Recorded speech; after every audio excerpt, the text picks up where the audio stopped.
अस्सलाम वालेकुम, welcome to code with Naqvi. आज के इस वीडियो ट्यूटोरियल में हम लोग स्टार्ट कर रहे हैं रूबी ऑन रेल्स की इंटरव्यू क्वेश्चन की सीरीज़ को। पार्ट 4 तक हम लोगों ने अपलोड कर लिया हुआ है, पार्ट 5 हम लोग आज स्टार्ट करेंगे। तो अगर आपके लिए ये कंटेंट हेल्पफुल है और आप इससे लर्निंग कर रहे हैं तो काइंडली चैनल को सब्सक्राइब करें और वीडियो को लाइक करें। स्टार्ट करते हैं रूबी ऑन रेल्स के पार्ट 5 से। तो पार्ट 5 में हमारे पास सबसे पहला क्वेश्चन है, how many gems for the admin backend have you used, which gem is better and why. आपने एडमिन बैकएंड के कितने जेम यूज़ किए हुए हैं और कौन सा जेम बेहतर है। अब ये बात आप अपने एक्सपीरियंस के मुताबिक बता सकते हैं, यानी अगर आपका ज़्यादा एक्सपीरियंस है तो आपने काफ़ी सारे जेम देखे होंगे, जिस तरह से एक्टिव एडमिन हो गया, रेल्स एडमिन हो गया, एडमिनिस्ट्रेट का जेम हो गया। तो रेल्स में काफ़ी सारे जेम हैं जो एडमिन पैनल की फंक्शनैलिटी प्रोवाइड कर रहे होते हैं। तो जो मेरे मुताबिक जो जेम सबसे बेहतर मुझे लगा है वो एक्टिव एडमिन का जेम है, क्योंकि इसमें क्रेडिट वगैरह इजीली परफॉर्म हो जाते हैं, रोल्स परमिशन इजीली मैनेज हो जाती हैं और ये काफ़ी ज़्यादा हेल्पफुल रहता है और फ्लेक्सिबल है हमारे लिए। तो ये जेम सबसे बेहतर है। नेक्स्ट आते हैं, you are asked to implement an admin backend for a web application, what solution will you propose and any gem और custom admin panel also explain the reason. अब ये क्वेश्चन पूछा जाता है कि आपने एक वेब एप्लीकेशन का बैकएंड इम्प्लीमेंट करना है और आप कौन सा जेम यूज़ करेंगे एडमिन के लिए। या तो आप कस्टम एडमिन पैनल बनाएंगे या आप पहले से जो बने बनाए जेम है उन्हीं में कोई यूज़ करेंगे। तो ये डिपेंड करता है हमारी रिक्वायरमेंट्स पे।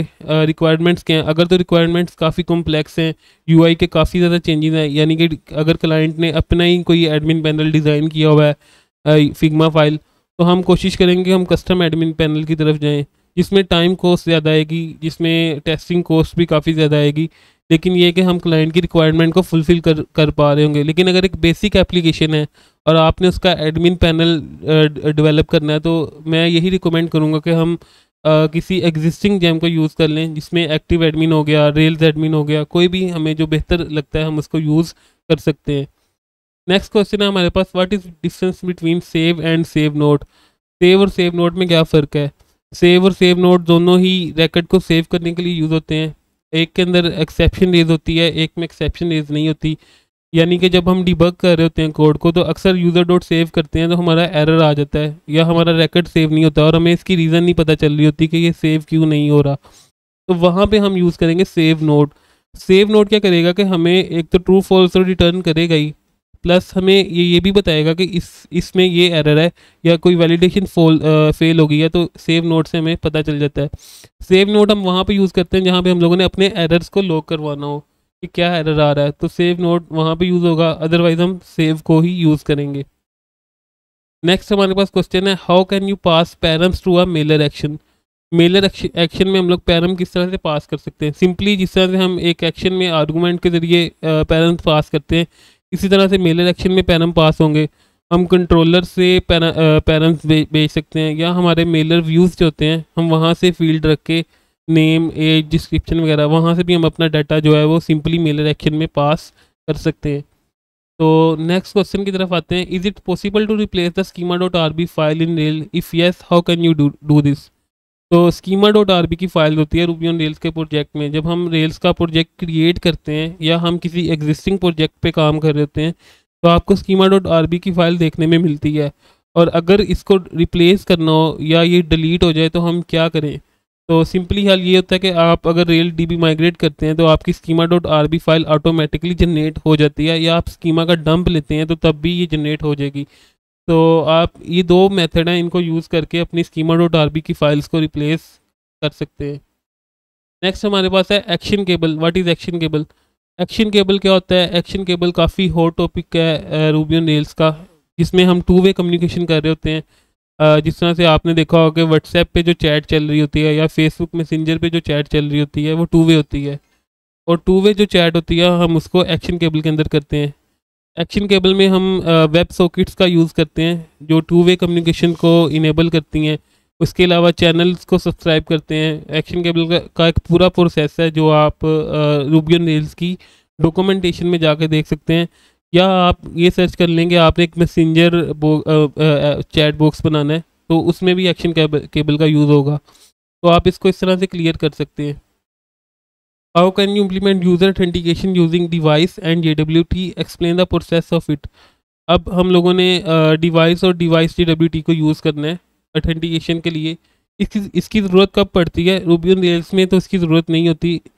जब हम थर्ड पार्टी APIs यानी कि रिएक्ट का फ्रंट एंड बना हुआ है और हमारा प्रोजेक्ट API ओनली है, तो वहाँ पे ऑथेंटिकेशन करने के लिए हम जेसन वेब टोकन्स का यूज़ करते हैं। इस पर एक पूरा ट्यूटोरियल बना हुआ है जो आप जाके इसी चैनल पे जाके देख सकते हैं। अब इसका प्रोसेस क्या है? इसके दो जेम हैं, डिवाइस JWT। इसको आप जेम अपने जेम फाइल में रखेंगे, बंडल इंस्टॉल करेंगे, डिवाइस की कॉन्फ़िगरेशन करेंगे और देन आप इसको JWT की जो माइग्रेशन है इसे रन करेंगे। देन आप इसको डिवाइस के अंदर जाके कॉन्फ़िगर करेंगे। ये पूरा प्रोसेस है जो आप जाके ट्यूटोरियल में जाके देख सकते हैं। देन हमारे पास अगला क्वेश्चन है, how many form helper are provided by Rails, tell the name and difference between them. Form helpers का काफ़ी लोगों को आइडिया नहीं होता, यानी कि यूज़ सब ने किए हुए हैं लेकिन इसका नाम आपको फर्स्ट टाइम आप सुन रहे होंगे। तो फॉर्म हेल्पर्स क्या होते हैं? फॉर्म हेल्पर जब हम फॉर्म जनरेट करने में जो हमारी मदद करते हैं, जिस तरह से फॉर्म विद का जो हेल्पर है वो हमारे पास बाय डिफ़ॉल्ट आता है। रेल्स 5.1 के बाद फॉर्म विद आया था। फॉर्म विद में क्या होता था कि हम एक तो मॉडल बेस अप्रोच यूज़ कर रहे होते थे, दूसरा URL बेस हम लोग इसको यूज़ कर सकते हैं, तीसरा हमारे पास इसमें ये होता है कि हम AJAX को यूज़ कर सकते हैं। रिमोट ट्रू की एक टर्म आई थी जिसमें हमारा पेज रिलोड किए बगैर हमारा जो डाटा था वो शो भी हो जाता था, डिलीट भी हो जाता था और पेज रिलोड नहीं होता था। तो ये फॉर्म विद के अंदर आया था। इससे पहले जो रेल्स के वर्जन में था वो फॉर्म 4 था। फॉर्म 4 में सिर्फ मॉडल बेस अप्रोच यूज़ होती थी। और देन हमारे पास एक और था फॉर्म टैग। फॉर्म टैग हम वहाँ पे यूज़ करते थे जहाँ पे हमारे पास model base non model base approach थी, यानी कि जिसमें मॉडल नहीं होता था। तो ये तीन ही टैग हैं, फॉर्म विद, फॉर्म 4 और फॉर्म टैग। तो इन तीनों को आप यूज़ कर सकते हैं। देन हमारे पास है difference between delete and destroy. काफ़ी ज़्यादा पूछा जाने वाला क्वेश्चन है, डिलीट और डिस्ट्रॉय में क्या फ़र्क है?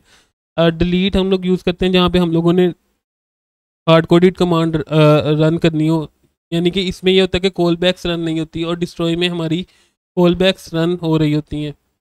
तो डिस्ट्रॉय को सेफ समझा जाता है, एसोसिएटिव रैकेट डिलीट करता है, वैलिडेशन चेक करता है, जबकि डिलीट ऐसा नहीं करता।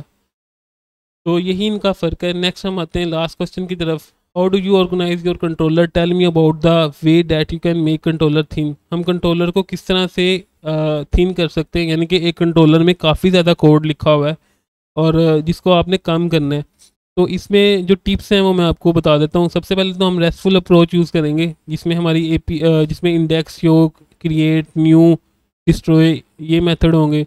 देन हम जितनी भी हमारी बिजनेस लॉजिक है वो हम मॉडल में मूव करेंगे, और अगर कोई कोड रिपीट हो रहा है तो हम उसके लिए कंसर्न्स लिखेंगे ताकि हमारे कंट्रोलर में जो कोड है वो डुप्लीकेट ना हो।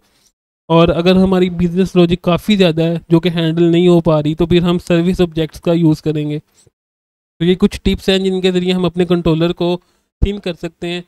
तो आई होप कि ये कंटेंट आपके लिए हेल्पफुल रहा होगा, और अगर आपके लिए ये कंटेंट हेल्पफुल रहा है तो काइंडली चैनल को सब्सक्राइब करें, वीडियो को लाइक करें और अपने दोस्तों के साथ लाजमी शेयर करें।